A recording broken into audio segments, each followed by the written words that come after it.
Ayan na, boss, yung aking fuel pump, sariwa. Oo, sariwa. Wala. Bagong-bago po.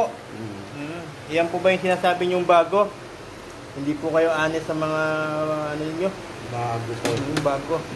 Sabagay, sabi mo naman talaga na stock na. Pero sabi niyo kasi bago eh. Bago. Walang filter pa?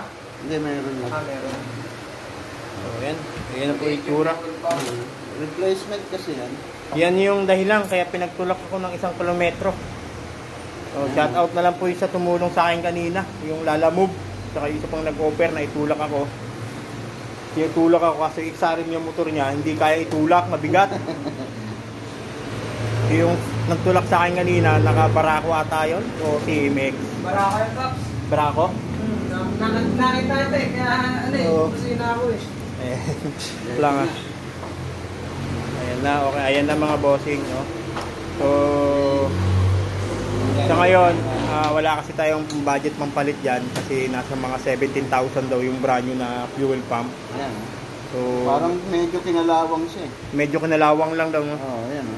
So, yun. Sa akin, malinis pa yan. Medyo kinalawang siya, ang Medyo. kapal oh.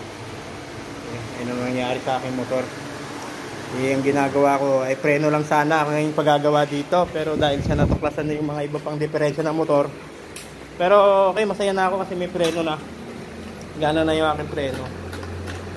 Ayan. Kasi alos isang araw ako ng bomba dyan eh. Gusto ko lang masuhin yung aking caliper eh. Okay. Shout out po sa may-ari. Hindi honest, sabi bago.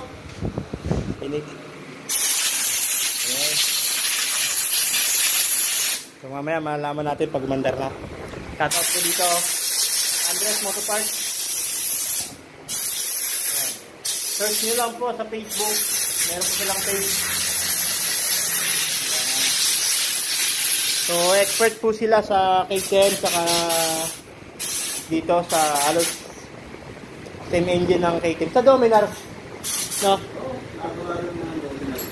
Yung kahit Dominar kasi same lang talaga sila ng pyesa talaga ng Dominar saka itong Husqvarna. Ayan. Marami dito, may mga modelo rin dito ng KTM na pinabayaran ng may-ari dahil natakot sa gastusin. Yan ang sinasabing mag big bike ka pa, dapat lahat ng resibo nakasulat doon, huwag ka nang mag big bike.